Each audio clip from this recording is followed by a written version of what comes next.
महाभारत भक्तगणों, आज महाभारत में आपको युधिष्ठिर के पूछने पर भीष्म का उनसे राजोचित शिष्टाचार का वर्णन। वैशंपायन जी कहते हैं, तदनंतर युधिष्ठिर ने श्री कृष्ण और भीष्म को प्रणाम करके समस्त गुरुजनों की आज्ञा लेकर प्रश्न किया। युधिष्ठिर बोले, पितामह, धर्म के जानने वाले ऐसा मानते हैं कि राजा का धर्म श्रेष्ठ है, अथवा आप मुझे राज धर्म को विस्तार के साथ बताइए। राजा के धर्म में धर्म, अर्थ, काम, मोक्ष सबका समावेश है। जैसे घोड़ों को काबू में रखने के लिए लगाम और हाथी को वश में करने के लिए अंकुश है, उसी प्रकार समस्त संसार को मर्यादा के भीतर रखने के लिए राजधर्म रस्सी का काम देता है। प्राचीन राजर्षियों ने जिसका सेवन किया है, उस राजधर्म में यदि राजा मोहबस परमाद कर बैठे तो संसार की व्यवस्था ही गड़बड़ हो जाती है और सब लोग व्याकुल हो जाते हैं। जैसे सूर्यदेव उदय होते ही अंधकार का नाश कर देते हैं, उसी प्रकार राजधर्म मनुष्य की अशुभ गति का निवारण करता है। अतः सबसे पहले मेरे लिए राजधर्म का ही निरूपण कीजिए, क्योंकि आप संपूर्ण धर्मात्माओं में श्रेष्ठ हैं। हम सब लोगों को आप इसे शास्त्रों का परम रहस्य ज्ञान हो सकता है। भगवान श्री कृष्ण भी बुद्धि में आपको सर्वश्रेष्ठ मानते हैं। भीष्म जी ने कहा, मैं महान धर्म को, विश्व विधाता श्री कृष्ण को और संपूर्ण ब्राह्मणों को नमस्कार करके सनातन धर्म का वर्णन कर रहा हूं। युधिष्ठिर, अब तुम एकाग्र होकर मेरे बतलाए हुए राजधर्म को तथा और जो कुछ सुनना चाहते हो उसको भी पूर्ण रूप से सुनो। कुरुश्रेष्ठ, राजा के लिए सबसे पहले प्रजा का रंजन करना, उसे प्रश्न रखना आवश्यक है। इसके लिए वह देवताओं का विधिवत पूजन और ब्राह्मणों का पूर्ण सम्मान करे, क्योंकि देवताओं और ब्राह्मणों के पूजन से वह धर्म के ऋण से मुक्त होता है और सारी प्रजा उसका आदर करती है। बेटा, तुम विजय के लिए सदा पुरुषार्थ करते रहना। पुरुषार्थ के बिना केवल देव से राजाओं का काम नहीं सिद्ध होता। यदि भी कार्य की सिद्धि में देव और पुरुषार्थ दोनों साधारण कारण है, तथापि मैं इसमें से पुरुषार्थ को ही श्रेष्ठ मानता हूं। यदि आरंभ किया हुआ काम खराब हो जाए तो उसके लिए मन में दुख न मानना, अपने को सदा प्रयत्न में ही लगाए रखना, यही राजाओं की प्रधान नीति है। सत्य के सिवा दूसरी कोई भी चीज राजाओं को सिद्ध प्रदान करने वाली नहीं है। सत्यवान राजा इस लोक में और परलोक में भी सुख पाता है। ऋषियों के लिए भी सत्य ही परम धन है। इसी प्रकार राजाओं के लिए भी सत्य के सिवा दूसरा कोई साधन विश्वास दिलाने वाला नहीं है। जो राजा गुण संपन्न, शीलवान, मन पर काबू रखने वाला, कोमल स्वभाव वाला, धर्मप्राण, जितेंद्रिय, प्रसन्नता मुख तथा बहुत देने वाला है, वह कभी राज्य लक्ष्मी से भ्रष्ट नहीं होता। कुरुनंदन, सदा कोमल बर्ताव रखने वाले राजा की बात कोई नहीं मानता और सदा कठोरतापूर्ण शासन करने वाले से भी सब लोग उद्गित हो उठते हैं। इसीलिए उन्हें समय अनुकूल कोमलता और कठोरता दोनों का आश्रय लेना चाहिए। बेटा, तुम ब्राह्मण को कभी दंड न देना। इस विषय में मनु जी ने 2 श्लोक कहे हैं, उनका भाव तुम्हें अपने हृदय में सदा धारण किए रहना चाहिए। अग्नि जल से, क्षेत्रीय ब्राह्मण से और लोहा पत्थर से प्रकट होता है। अग्नि जल से, क्षेत्रीय ब्राह्मण से और लोहा पत्थर से प्रकट होता है। इन सबका तेज दूसरी जगह काम देता है, मगर अपने को उत्पन्न करने वाले कारण में जाकर शांत हो जाता है।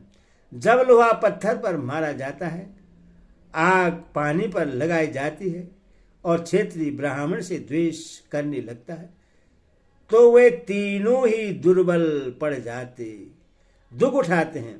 यह सोचकर तुम्हें ब्राह्मणों को सदा नमस्कार ही करना चाहिए। यदि भी ऐसी बात है, तथापि यदि ब्राह्मण भी तीनों लोकों में हानि पहुंचाने लगे तो उन्हें भी बाहुबल से परास्त करके दंड देने में कोई हर्ज नहीं है। इस विषय में शुक्राचार्य ने 2 श्लोक बतलाए हैं। उनका अभिप्राय ध्यान देकर सुनो। ब्राह्मण वेदांत का विद्वान ही क्यों न हो, यदि वह शस्त्र उठाकर युद्ध में सामना करने के लिए आ रहा हो, तो धर्म पालन करने वाले राजा को उससे स्वधर्मानुसार अवश्य कैद करना चाहिए। उसके द्वारा नष्ट होते हुए धर्म की जो रक्षा करता है वही धर्मज्ञ है। आदातियों को मारने से वह धर्म का नाशक नहीं माना जाता। क्रोध में भरे हुए आदाती को तो उसका क्रोध ही नष्ट करता है। इतना अवश्य ध्यान रखने की बात है कि ब्राह्मण अपराध करे तो उससे देश निकालने का दंड देना चाहिए, उससे सारी दंड देने का विधान नहीं है। जैसे बसंत ऋतु का सूर्य न तो अधिक ठंड पहुंचाता है और न कड़ी धूप ही करता है, उसी प्रकार राजा को भी न बहुत कोमल होना चाहिए और न अधिक कठोर। प्रत्यक्ष, अनुमान, उपमान और आगम, ये इन 4 प्रमाणों के द्वारा अपने पराये की पहचान करनी चाहिए। तुम सब प्रकार के व्यसनों का परित्याग कर देना, क्योंकि व्यसन में आसक्त हुआ मनुष्य का संसार में अपमान होता है। प्रजा के साथ राजा का बर्ताव गर्भिणी स्त्री के समान होना चाहिए। जैसे गर्भिणी स्त्री अपने मन को अच्छे लगने वाले भोजन आदि का त्याग करके केवल गर्भस्थ बालक के हित का ध्यान रखती है, उसी प्रकार धर्मात्मा राजा को भी अपनी भलाई का ख्याल न करके जिसमें सब लोगों का हित हो वही काम करना चाहिए। पांडुनंदन, तुम धैर्य का भी कभी त्याग न करना। जो अपराधियों को दंड देने में संकोच नहीं करता और सदा धैर्य रखता है, उस राजा को कभी भय नहीं होता। नौकरों के साथ अधिक हंसी मजाक नहीं करनी चाहिए। इसमें जो बुराई है उससे सुनो। नौकर लोग अधिक मोह लगे तो जाने से मालिक का अपमान कर बैठते हैं, अपनी मर्यादा पर कायम नहीं रहते और स्वामी की आज्ञा का उल्लंघन करने लगते हैं। यही नहीं, वे राजा पर भी हुक्म चलाने लगते हैं और रिश्वत लेकर जालसाजी करके राजकार्य में विघ्न डाला करते हैं।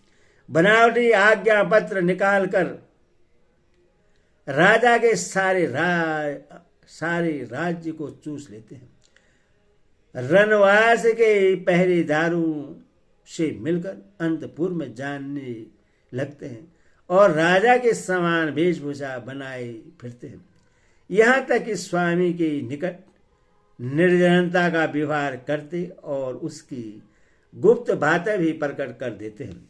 हंसी मजाक करने वाले और कोमल स्वभाव वाले राजा को पाकर भीर्तिगण उसकी अवहेलना करने लगते हैं और उसकी सवारी में रहने वाले हाथी, घोड़े तथा रथ पर भी अकेले चढ़कर घूमते हैं। आम दरबार में बैठकर दोस्तों की तरह बराबरी का बर्ताव करते हुए कहते हैं, राजन, आपसे इस काम का होना कठिन है। आपका यह बर्ताव बुरा है। राजा को कुपित होते देख हंस देते हैं और उससे सम्मानित होकर भी विशेष प्रश्न नहीं होते। राजकीय गुप्त बातों तथा राजा के दोषों को दूसरे प्रकट कर देते हैं और उसकी आज्ञा की अवहेलना पूर्वक खिलवाड़ करते हुए पूरी करते हैं। पास ही खड़ा होकर राजा सुनता रहता है और निर्भय होकर उसके आभूषण पहनने, खाने, नहाने और चंदन लगाने आदि की दिल्लगी उड़ाया करते हैं। उनके अधिकार में जो काम सौंपा गया होता है उसको वे बुरा बताते और छोड़ भी देते हैं। जिन्हें जितनी तनख्वाह दी जाती है उतने ही संतोष नहीं होता, उतने से संतोष नहीं होता। जैसे लोग डोर में बंधी हुई चिड़िया के साथ खेलते हैं, उसी तरह वे भी राजा के साथ खेलना चाहते हैं और साधारण लोगों से कहते फिरते हैं कि राजा तो हमारे ही हाथ में है, उस पर हमारा ही हुक्म चलता है। युधिष्ठिर, राजा जब परिहासशील और कोमल स्वभाव का हो जाता है तो ऊपर बताए हुए तथा दूसरे भी बहुत से दोष प्रकट हो जाते हैं।